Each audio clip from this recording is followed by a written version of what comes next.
Hello everyone, मैं हूं हीना और आप देख रहे हैं लीगल परसेप्शन। आज की इस वीडियो में हम माइनॉरिटीज़ पे चर्चा करने वाले हैं।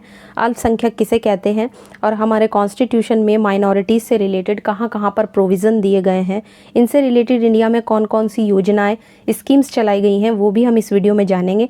साथ ही इससे रिलेटेड अगर कॉन्स्टिट्यूशन में कोई केस लॉ देखना है तो वो भी हम इस वीडियो में ही देखेंगे कि कौन सा केस लॉ जो है वो अल्पसंख्यक या माइनॉरिटीज़ से रिलेटेड है। तो चलिए शुरू करते हैं। लेकिन आगे बढ़ने से पहले मैं आपको बताना चाहूँगी कि अगर आप इस वीडियो लेक्चर की पीडीएफ लेना चाहते हैं, आप फ्री में टेलीग्राम से ले सकते हैं, जिसका लिंक आपको डिस्क्रिप्शन में मिल जाएगा। सबसे पहले हम जान लेते हैं कि ये जो वर्ड है अल्पसंख्यक यानी माइनॉरिटी, ये कहाँ से लिया गया है। तो देखिए, ये एक संस्कृत वर्ड है जो दो शब्दों से मिलकर बना हुआ है। इसमें देखिए दो वर्ड आपको मिलेंगे, अल्प और संख्यक। अल्प का मतलब क्या होता है, कम, और संख्यक का मतलब होता है संख्या, यानी कि जो संख्या में थोड़ा हो, कम हो, उसको बोलते हैं हम अल्पसंख्यक। सबसे सिंपल अगर वे में इसको समझना है तो अल्पसंख्यक का मतलब हो गया जो संख्या में कम हो। इस तरह से दोनों शब्दों को मिलाकर ही ये वर्ड बना है, यानी कि जो संख्या में कम होता है उसे बोलते हैं हम अल्पसंख्यक। अब हम इसकी थोड़ी सी डेफिनेशन देख लेते हैं। भारतीय संविधान में देखिए कहीं पर भी अल्पसंख्यक शब्द को परिभाषित नहीं किया गया है, कहीं पर भी माइनॉरिटी को डिफाइन नहीं किया गया है। फिर भी यदि हम कानूनी रूप से देखें तो संविधान के अनुसार अल्पसंख्यक वो समुदाय होता है जिसे सेंट्रल गवर्नमेंट, केंद्र सरकार अल्पसंख्यकों के रूप में जो है वो अधिसूचित करती है। हमारे देश में क्या है कि हिंदू धर्म जो है वो संख्या, मतलब हिंदू धर्म के जो लोग हैं वो ज़्यादा है संख्या में, तो इसलिए उन्हें मेजॉरिटी के रूप में माना जाता है। इसके अलावा जो मुस्लिम हैं, सिख हैं, पारसी हैं, बौद्ध हैं, ईसाई हैं, इतने भी जो भी रिलीजन से रिलेटेड लोग हैं उनको ही अल्पसंख्यक के रूप में माना जाता है, क्योंकि इनकी संख्या इंडिया में हिंदू धर्म की तुलना में थोड़ी कम है। क्योंकि इनकी संख्या है ना, जैसा कि मैंने बताया कि हिंदू धर्म के जो लोगों की तुलना है वो हमारे देश में ज़्यादा है, और ये जितने भी रिलीजन है इन सब की जो है वो संख्या थोड़ी कम है, इसलिए ये सब जो है ये माइनॉरिटी में आते हैं हमारी कंट्री में। अब अल्पसंख्यक का निर्धारण किया कैसे जाए, तो इस चीज़ को कोर्ट ने TMA फाउंडेशन बनाम कर्नाटक राज्य के केस में 2003 में डिसाइड किया था। इस महत्वपूर्ण मामले में सुप्रीम कोर्ट की 11 जजेस की बेंच थी, जिन्होंने कहा था कि अल्पसंख्यकों का जो निर्धारण है वो धर्म और भाषा के आधार पर होना चाहिए, यानी वो लोग जो धर्म और भाषा के आधार पर जिनकी संख्या कम हो उनको हमें अल्पसंख्यक जो है वो मानना चाहिए। लेकिन इसका निर्धारण राज्य में उनकी जनसंख्या में विभिन्न जो उनके समुदाय हैं उनके आधार पर किया जाएगा, क्योंकि राज्यों का पुनर्गठन जो है वो भाषा के आधार पर किया गया था। तो भाषा के आधार पर सबसे पहले जो स्टेट बना था वो था आपका आंध्र प्रदेश। तो भाषा के आधार पर ही पहले स्टेट बना करते थे। तो क्योंकि राज्यों का पुनर्गठन भी देखिए भाषा के आधार पर हुआ है, इसलिए सुप्रीम कोर्ट ने इस केस में इस चीज़ के लिए कहा कि धर्म और भाषा के आधार पर ही जिनकी संख्या कम होती है उनको हमें माइनॉरिटी मानना चाहिए। अब यहाँ पे उदाहरण के लिए मान लीजिए जम्मू कश्मीर और मिजोरम जैसे स्टेट हैं जहाँ पे हिंदुओं की संख्या जो है वो कम है और धर्म की तुलना में, तो वहाँ पे उनको माइनॉरिटी में माना जाता है ना। तो बस कोर्ट ने यही चीज़ क्लियर की है कि जहाँ पर धर्म और भाषा के आधार पर जिस भी समुदाय की संख्या कम होती है उसे हमें माइनॉरिटी में मानना चाहिए।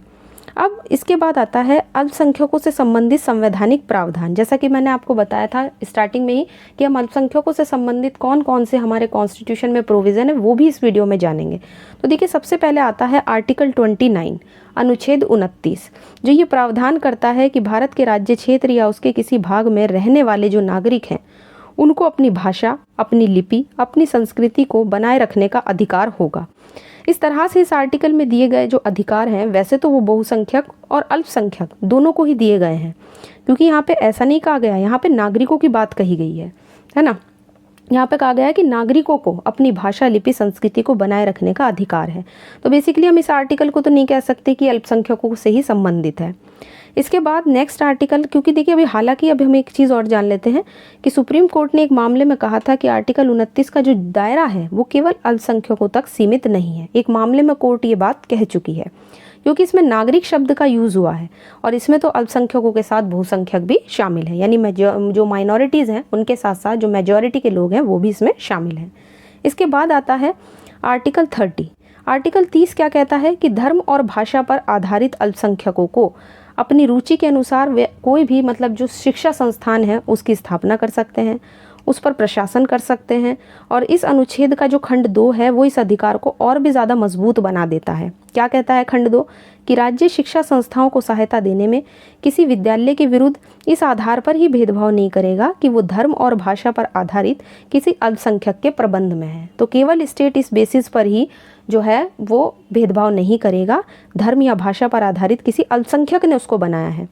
आर्टिकल 30 का जो संरक्षण है वो केवल अल्पसंख्यकों को ही प्राप्त है, जबकि आर्टिकल 29 की अगर हम प्रोटेक्शन की बात करें तो उसमें क्योंकि नागरिक वर्ड का यूज़ हुआ है इसलिए वो किसी भी वर्ग तक विस्तारित है।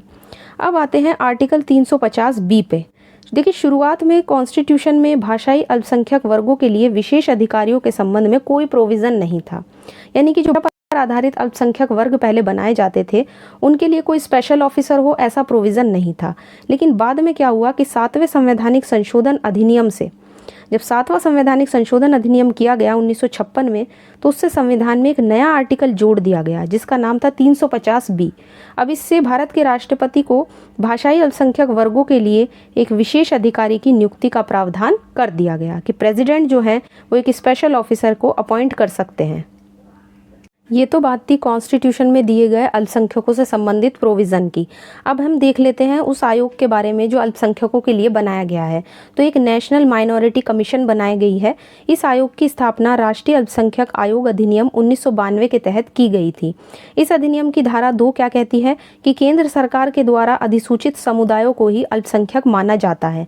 1992 में एक अधिनियम के लागू हो जाने के बाद ही अल्पसंख्यक आयोग का नाम बदलकर राष्ट्रीय अल्पसंख्यक आयोग कर दिया गया था। तो एक नेशनल कमीशन भी बनाया गया है अल्पसंख्यकों के लिए। इस आयोग में 5 धार्मिक समुदायों को जो अल्पसंख्यक समुदाय हैं उनके रूप में अधिसूचित किया गया था, जिसमें मुस्लिम, सिख, ईसाई, पारसी, बौद्ध आते हैं। लेकिन 2014 में जैन समुदायों को भी जो है वो माइनॉरिटीज़ के समुदाय के रूप में अधिसूचित कर लिया गया है। तो यहाँ पे जो हमारा राष्ट्रीय अल्पसंख्यक आयोग है कि इनसे संबंधित जो भी पॉलिसीज़ होती हैं वो यही आयोग बनाता है। इसके बाद अब हम कुछ स्टेट देख लेते हैं। देखिए, पश्चिम बंगाल, उत्तर प्रदेश, तमिलनाडु, उत्तराखंड, मणिपुर, राजस्थान, मध्य प्रदेश, कर्नाटक और ये ऐसे ही कुछ बहुत सारे स्टेट हैं जो यहाँ पे आपको दिखाई दे रहे हैं, जिनमें अल्पसंख्यकों के अधिकारों की सुरक्षा के लिए राज्य अल्पसंख्यक आयोग की स्थापना की गई है, यानी स्टेट में माइनॉरिटी कमीशन बनाया गया है। और इन राज्यों की राजधानी में भी अल्पसंख्यकों के लिए कार्यालयों की स्थापना की गई है। अब हम इस आयोग के कार्य देख लेते हैं कि आयोग के क्या क्या काम होते हैं। तो ये जो अल्पसंख्यक आयोग बनाया जाता है, अल्पसंख्यक समूह से संबंधित कोई भी अगर पीड़ित व्यक्ति है तो वो अपनी कंप्लेन जाकर सुनवाई के लिए इस आयोग से सहायता ले सकता है। जो स्टेट में होते हैं कमीशन, वो संविधान में वर्णित अल्पसंख्यकों के हितों की सुरक्षा के लिए जिम्मेदार है। तो इस तरह से आयोग ये सारे काम करता है। अब हम यहाँ इंडिया में चलाई गई जो अल्पसंख्यकों से संबंधित जो योजनाएं हैं उनके बारे में जानेंगे। इसमें सबसे पहले आती है नई रोशनी योजना, जो अल्पसंख्यक महिलाओं के कौशल नेतृत्व के लिए चलाई गई है। दूसरी है जियो पारसी योजना, जो पारसी समुदाय की जनसंख्या से संबंधित थी। तीसरी है एक मंजिल योजना, जो अल्पसंख्यक समुदाय के लिए एकीकृत शिक्षा और रोजगार को बढ़ावा देने के लिए चलाई गई थी। चौथी है सीखो और कमाओ योजना, जो अल्पसंख्यकों के कौशल विकास जिससे किया जाता है।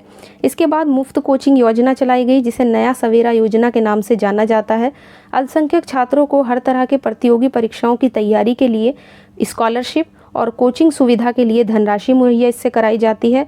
और इसके बाद आती है आपकी प्रधानमंत्री विरासत का संवर्धन योजना, जिसे पीएम विकास योजना के नाम से भी जाना जाता है। और इस योजना का पर्पस भी अल्पसंख्यक समुदाय के सांस्कृतिक विकास को संरक्षित करना और बढ़ावा देना है।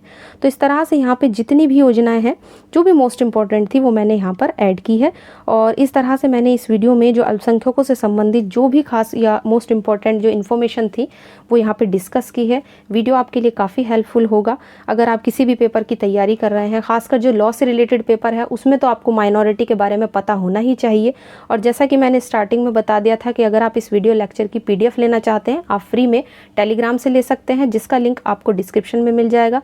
वीडियो आशा करती हूँ पसंद आया होगा। वीडियो अगर पसंद आया है तो वीडियो को लाइक कीजिए, ज़्यादा से ज़्यादा शेयर कीजिए और चैनल को सब्सक्राइब करना मत भूलिए।